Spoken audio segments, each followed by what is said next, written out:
We're gonna cover a pec stretch with PAILs rails. I have Jen here, she's gonna help me demonstrate this. You can use a door frame or a squat rack. For our purpose, we're gonna use a squat rack. So this all is going to start with a proper setup. So we're gonna go through and make sure that we have a solid setup. So I'm gonna have Jen come over and put her arm up on the squat rack. She's gonna have a 90-degree bend in her elbow. And for everybody, where you feel the stretch is, well, you're gonna feel the stretch in the same position, hopefully, or the same area, the front side of the chest, but the position of the arm may be different. Everybody's a little bit different, so play around with where you feel the stretch the most. For her, it may be a little bit higher. For you, it may be a little bit lower or even below that 90-degree angle. Play around with it. So Jen, go ahead and find where you feel that stretch the most.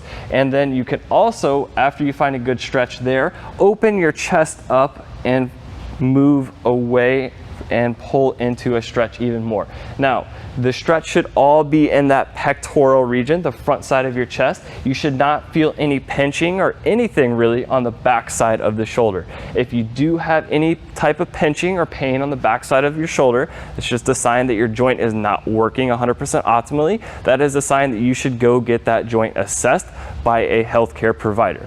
So if you do have that, get it assessed, but in the meantime, just don't push into that pain in the back. So maybe back out of the stretch a little bit, change up the angle of your arm on the squat rack or the door frame, and then just do your absolute best to relax, deep breathe, belly breathe, keep your spine and torso nice and stacked, create tension here in your core, and not be overextended. She's doing a great job of explaining this stuff to me, or demonstrating this stuff for us. So keeping the pelvis and rib cage stacked, creating tension here in the core, just relaxing, opening the chest up over the course of this 2 minutes, not doing anything with the arm, just relaxing, telling the body it's safe, the nervous system it's safe to be in this range of motion.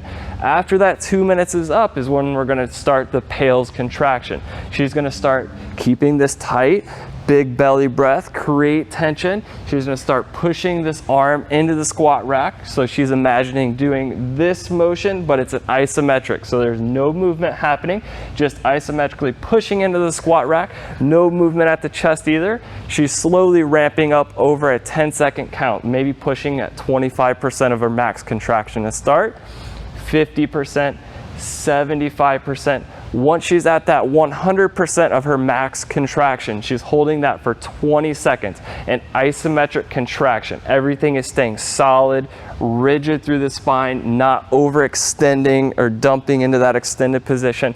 Just driving that arm into the squat rack for 20 seconds. After the 20 seconds, she's gonna slowly ramp out of that. Then we're gonna start contracting the opposite stuff. So opening the chest up again, creating tension through the belly, not dumping into that overextended position, driving the shoulder away from the squat rack. 25% to start, 50%, 75%, 100%. Hold that max contraction, not pushing into any pain or pinching in the back side of the shoulder. Maintain that for 20 seconds. After the 20 seconds is up, slowly ramping down, and then relaxing. If she wants to go for another round, she could find a deeper stretch, go into the PAILs contraction again, and then a rails contraction. All right, biggest thing, do not push into pain or pinching in the back side of the shoulder. Make sure everything you're feeling is a stretch through the pecs.